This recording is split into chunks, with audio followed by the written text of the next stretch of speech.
Well, my story begins from a lot of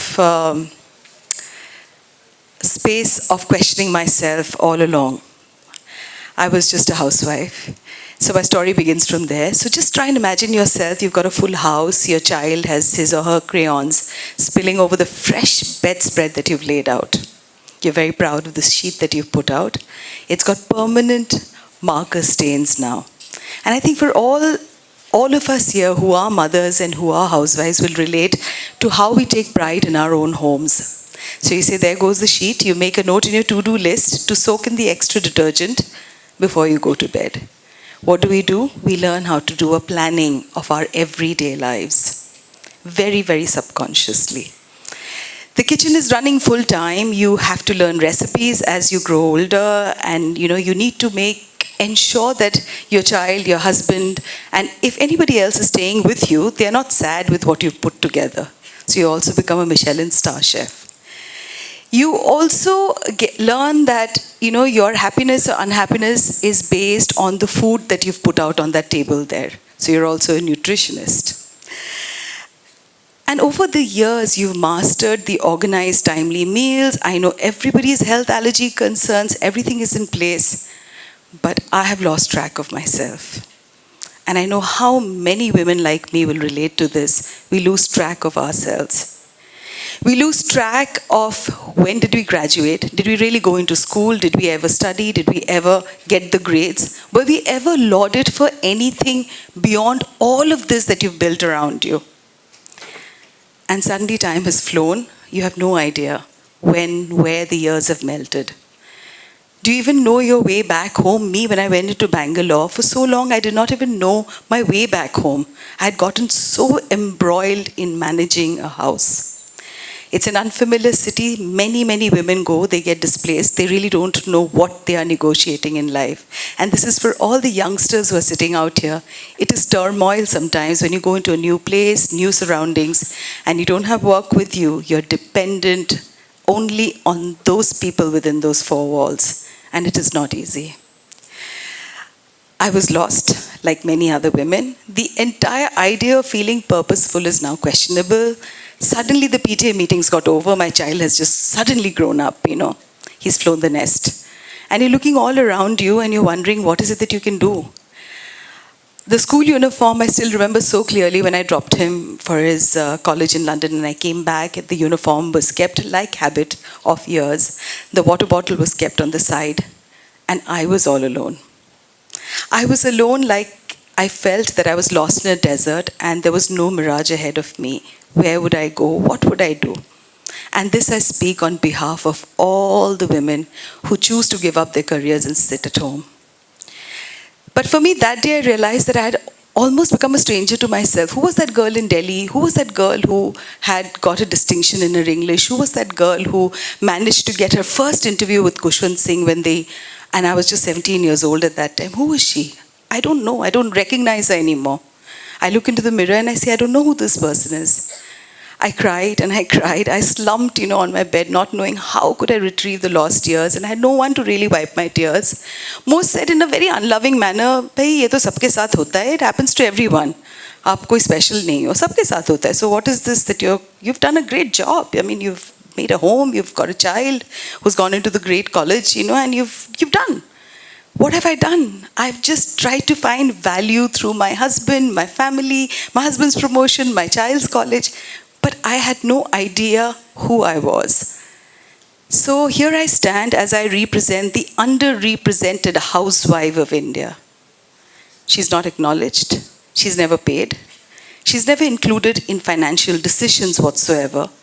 And she's never taken seriously at large by the world. And I was just one of them. So like most housewives, I understood late, very, very late. I understood that I was being dismissed.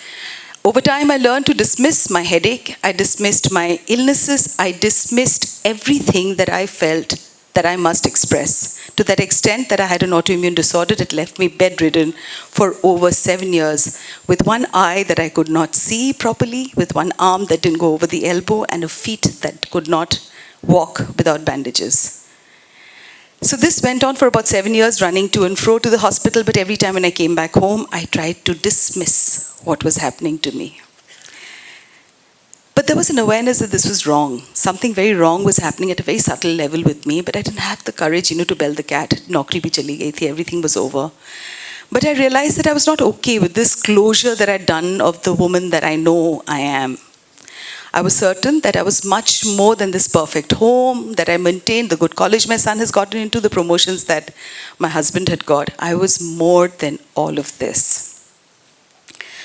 And of course, after that, I started thinking, what is it that I do? So I went ahead and I spoke to some friends. And I said, will you help me get a job? And most of the people who had trained with me when I was working, they had all become very, very senior people. So most of them said, hey, you know what? Why don't you become a lady of leisure? And why don't you just do things that will help you, get over all of this? So I understood it was a veiled no.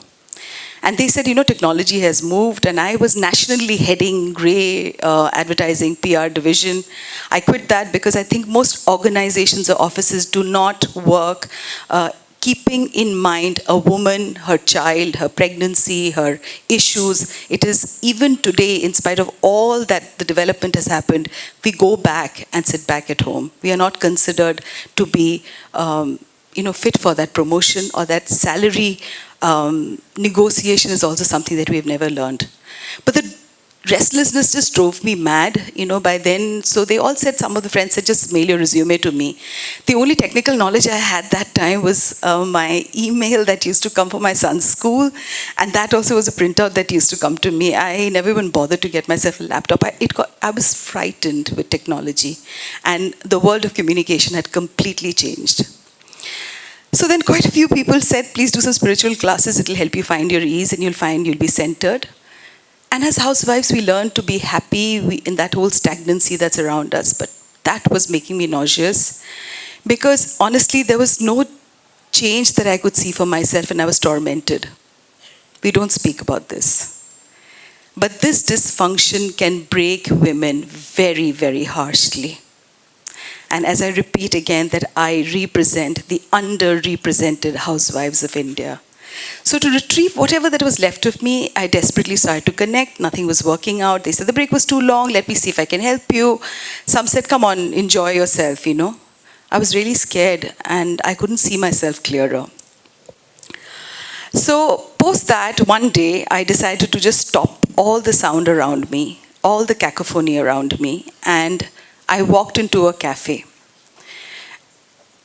And like most of us, I think I did not know I come from the time of the 70s to the 80s, to people who were born during that time. Most of us don't go alone to movie halls. Most of us don't go alone and sit in a restaurant. It's only now that I'm learning all of this. So I walked inside this cafe, and there were all bright-eyed youngsters all around me, and I was very intimidated, and I went and I said, I'm going to start writing. So the internet is an amazing tool, and I feel very fortunate to be part of this change that I have now embraced fully in my life. I started writing on Facebook, and I started writing a blog on Instagram, and also the truth that stared back at me, that a woman who leaves her career to get married, have children, really cannot expect to go back to the workforce at a similar level. As a national head, I didn't see any company giving me that offer, in spite of the experience, in spite of knowing better than many who were still there for years. So the answer is actually no. And especially in media, it was totally unimaginable. Most people were very, very dismissive, So I started writing the blog, and I wrote the blog, and I continued to write. I felt very, very helpless on many occasions and times, thinking, where will this lead me? A lot of people started giving me jewelry and clothes, and I was like this 25-year-old at the age of 48, wearing those and writing about them. But every time I wrote, I did not find a red tick mark on my writing. So from there, Prasad Bedappa got in touch with me. I've written for the best of the people in the world of crafts and design across India. I wrote for Mala Singh, who used to design saris for, the Gandhi family, and I wrote and I wrote and I wrote. Some of them gave me a sari, somebody gave me a jewelry, and at home, nobody let me go, and they made fun of me. And my late father refused to even acknowledge what I was doing. That just left me totally restless. But by 2020, I had heard of the word called podcast. So podcasting was something that I knew is the next big wave. So if all of you are not listening to podcasts, please start listening to podcasts. You can just be in the bathroom, you can just be wearing your clothes, you can just be changing. You can listen and you have access to information. You have access to information on history, science, any and everything. So I mustered all my courage, and what I did was I also applied for a job as a correspondent, and I was okay to write even on weather, but I don't think anybody gave me the job, and they didn't think I could write. But I wrote, and I continued to write in spite of being said no.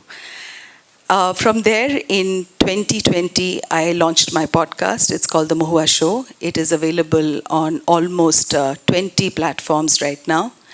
We have grown tremendously with voices from across the world.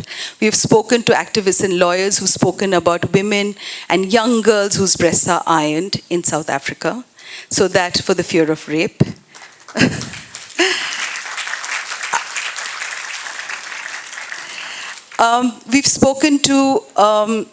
We've spoken to people who have, we just recently had another author called Revati Lal who spoke about the Godhra riots, where she was there. It's called The Anatomy of Hate, and she spoke to the perpetrators.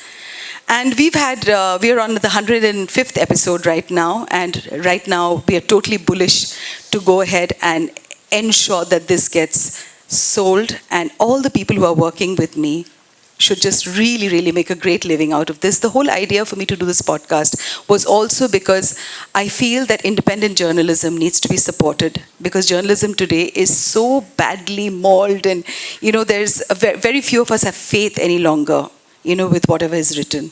So it was important for all these lost voices that will not be given a platform, in mainline media, except unless you've got some star, tag along with you.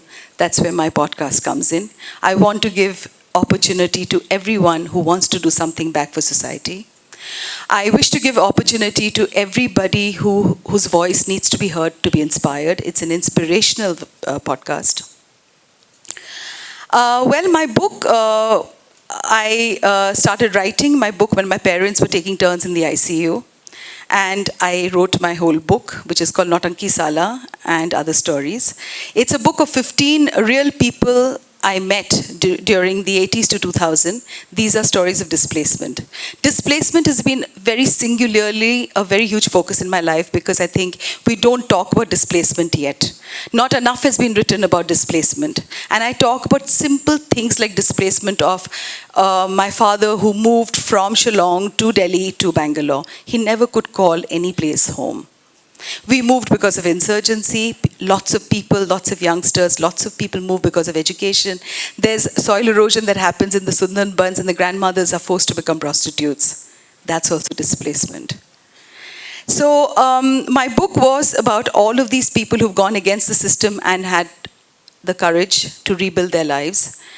And I was also told that bored housewives will read your blog when I was writing, and I could never get over that comment. It really made me cry. And today, I have a column that goes out in the Daily Guardian, in First Post, in News 18, Outlook, Weekender, Telegraph, and the Deccan Herald. So I always say, please chew your words back if you tell a woman that she can't do it. If I've raised a home, if I've been a nutritionist, a finance person, an HR person, I can damn well do anything. Also, just before I finish off, as I promised Sarishma and everybody, that's going to be a short conversation. More than half of the suicides in India in the past 2 consecutive years were housewives, as reported by the National Crime Records Bureau report. And I could have been one of them. But I knew that if I gave up, I was only betraying myself. So with all my strength and zest, I went at it. I began to love my words, my voice, my alphabets more than ever before. Please know housewives are vulnerable. Rebooting isn't gentle at all. Everybody's out there to tell you how you can't do it. But if you learn to embrace your weakness, then the strength finds its way into you. So my message to everyone before I end, I'm not going to keep anybody for too long. Please don't stop the dream. Visualize it, love it like a child. Exactly like the way I raised my child, I love the dream of my podcast being the most heard podcast of absolutely honest voices going forward. You are all like wet clay. You can mold yourself into any shape that you want to be. I was among all of you many years back in college, not knowing where I would go, with always getting very bad marks in mathematics, but very good in English. But I made my way and I found myself because I started loving what I enjoyed studying. And consistency, hard work, and gratitude never failed anyone ever. So march on knowing that the drums will always adjust to your own personal beat. Thank you.